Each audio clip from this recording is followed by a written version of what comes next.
अभी आप लोग अगर ब्लेड से छीलोगे तो ये हमारा तो इंसानी खून निकलेगा, लेकिन उन लोगों का क्या है कि यहाँ से भी खून नहीं निकलेगा, कमल का फूल निकलेगा कि हम बीजेपी है, हम बीजेपी है। अरे 4 दिन पहले कांग्रेस में थे ये लोग, बीजेपी को 1-2 वोट से पीछे हटना होगा ना तो यही लोग होंगे तुरंत सबसे आगे भागेंगे, जय कांग्रेस करके। अभी जो खून नस काटने पर कमल का फूल गिरता है ना, तो थोड़े दिनों के बाद फिर वही नस काटेंगे तो वहाँ से हाथ निकल के आएंगे। हमने भरोसा किया मोदी जी पर और हम अभी भी उन पर भरोसा किए बैठे हैं। सुनहरा भारत बनाने के लिए पहले आपको सुनहरा अरुणाचल बनाना पड़ेगा कि कांग्रेस मुक्त अरुणाचल होगा, भ्रष्ट मुक्त अरुणाचल होगा, नंबर 1 स्टेट होगा इंडिया का Arunachal Pradesh, corruption free state होगा। कांग्रेस ने ये चोरी की, ये गपलेबाजी की, कांग्रेस ने ये किया, ये फंड का मिसयूज किया, इस पे व्हाइट पेपर चाहिए, इस पे ये चाहिए। इन लोगों के ऊपर आपने आरोप मले थे, वही सारे लोग चलकर आज आपकी बीजेपी के कैंप में आ गए और बीजेपी का चोला धारण कर लिया तो उनके सारे पाप मिट गए।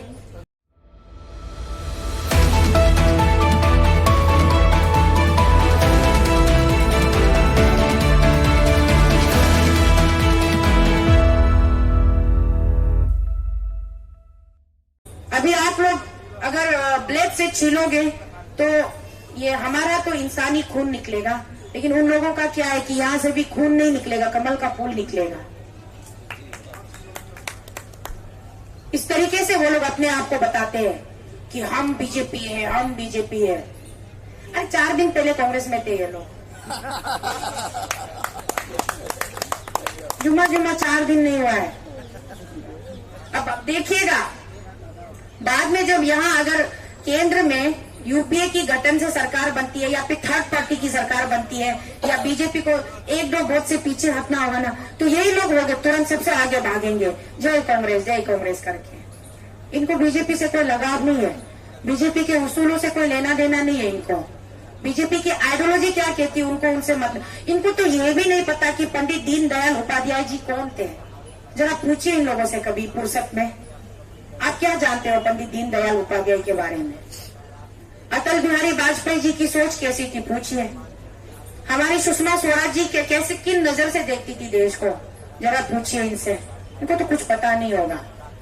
यही लोग सबसे आगे भागेंगे कांग्रेस। अभी जो खून नस काटने पर कमल का फूल गिरता है ना तो थोड़े दिनों के बाद फिर वही नस काटेंगे तो वहां से हाथ निकल के आएंगे। लेकिन हम कभी किसी पार्टी के अगेंस्ट या पार्टी के सपोर्ट में नहीं बोलते, लेकिन हमने वोट जरूर बीजेपी को दिया है। इसलिए दिया है कि मोदी जी अच्छी बातें करते हैं, अच्छा सपना दिखाते हैं, हमें एक सुनहरा भारत बनाने की बात करते हैं, जीरो टॉलरेंस की बात करते हैं, भ्रष्टाचार को जड़ से उखाड़ कर फेंकने की बात करते हैं। तो हमने भरोसा किया मोदी जी पर और हम अभी भी उन पर भरोसा किए बैठे हैं। इसीलिए उसी भरोसे के चलते हम उनसे मांग कर रहे हैं कि आप हमारे राज्य से भ्रष्टाचार को उखाड़ के फेंकिए, मिटाइए भ्रष्टाचार को। सुनहरा भारत बनाने के लिए पहले आपको सुनहरा अरुणाचल बनाना पड़ेगा, तो पहले अरुणाचल से शुरुआत कीजिए। इसीलिए हमने मोदी जी को वोट दिया। और जिन लोगों के घपलाबाजी के मुद्दे को लेकर के मुझे कभी कभी ताज्जुब होती है, जिन लोगों के घपलाबाजी के मुद्दे को लेकर के आपने एक इश्यू बनाया, मुद्दा बनाया, कहा कि कांग्रेस मुक्त अरुणाचल होगा, भ्रष्ट मुक्त अरुणाचल होगा, नंबर 1 स्टेट होगा इंडिया का Arunachal Pradesh, corruption free state होगा, बोल के कांग्रेस ने ये चोरी की, ये गपलेबाजी की, कांग्रेस ने ये किया, ये फंड का मिसयूज किया, इस पे व्हाइट पेपर चाहिए, इस पे ये चाहिए, जीडीपी गिरवा दिया, बोल के आपने उस कांग्रेस की सरकार को खत्म कर दिया। खत्म करने के बाद में वही सारे लोग, जिन लोगों के ऊपर आपने आरोप मले थे, वही सारे लोग चलकर आज आपकी बीजेपी के कैंप में आ गए और बीजेपी का चोला धारण कर लिया तो उनके सारे पाप मिट गए, उनकी सारी चोरी कहाँ गायब हो गई।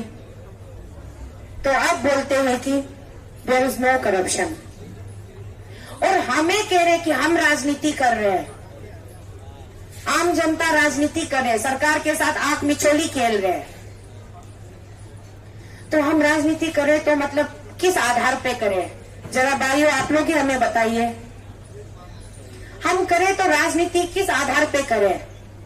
क्या हम पेमा खांडू जी से ये कहें कि आप मुख्यमंत्री इस्तीफा दे दो, मैं तो शीतल मुख्यमंत्री बनने वाली हूँ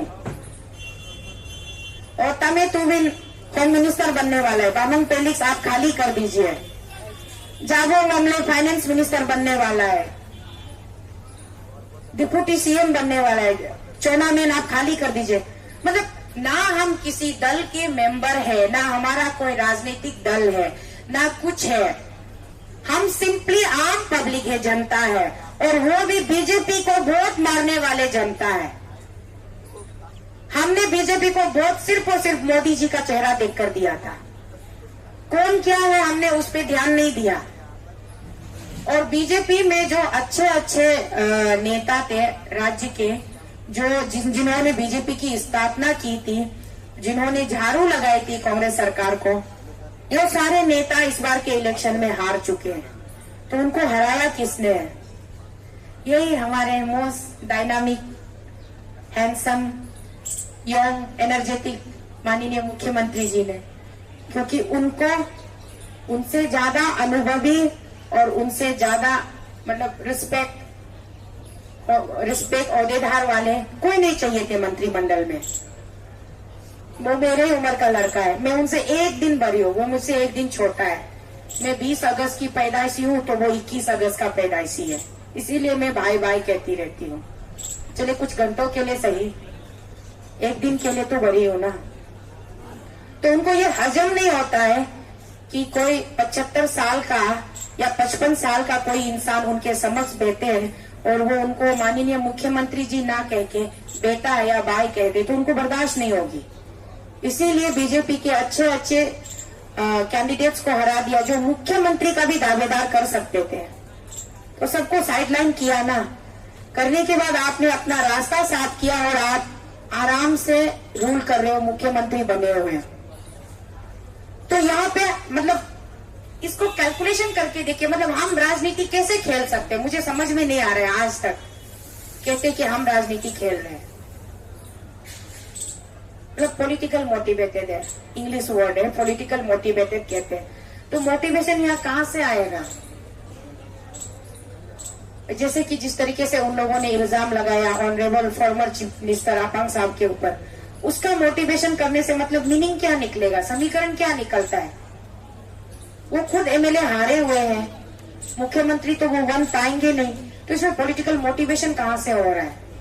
और जैसे फॉर्मर मिनिस्टर हारे हुए गोजन गांधी जी, मतलब मुझे कैलकुलेशन समझ में नहीं आ रहा है। इसका ना पूरा कैलकुलेशन आप लोग ड्रॉ करके हमें समझा दीजिए कि आपका ये पॉलिटिकल मोटिवेशन है, शुरुआत यहाँ से होती है और इसका खत्म यहाँ पे होता है, इसीलिए आप लोग ये ड्रामेबाजी कर रहे हो बोल। अगर हम पॉलिटिकल मोटिवेटेड होते तो हम कुछ और करते ना। हम सीबीआई और ईडी की मांग क्यों करते हैं? उससे क्या किसी राजनेता का नुकसान नहीं होगा? समझ से बाहर है, मेरी तो समझ में कुछ नहीं आ रही है। खैर अभी हमने, अरे बाप रे 1 बज गए। अभी हमने पहला मेमोरेंडम दिया है प्रेसिडेंट ऑफ इंडिया को, दूसरा हमारा जाएगा प्राइम मिनिस्टर ऑफ इंडिया को, फिर जाएंगे होम मिनिस्टर ऑफ इंडिया को, उसके बाद बीजेपी के नेशनल प्रेसिडेंट को जाएंगे, सेक्रेटरी को जाएंगे। हम धीरे धीरे करके मेमोरेंडम्स देते जाएंगे और जितना हो सके हम कोशिश करेंगे उनसे मुलाकात करने की। हमारी मांग केवल एक ही है, हमें सीबीआई चाहिए।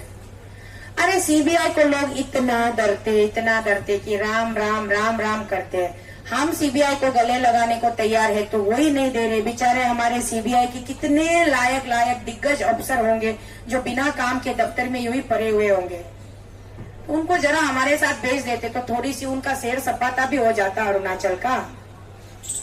थोड़ा सा वो पहाड़ियों पे फ्रेश, वादियों पे फ्रेश हवा भी खा लेते। तो हम तो सीबीआई लेकर ही जाएंगे। अब देना भिजवाना नहीं भिजवाना भारत सरकार के ऊपर है।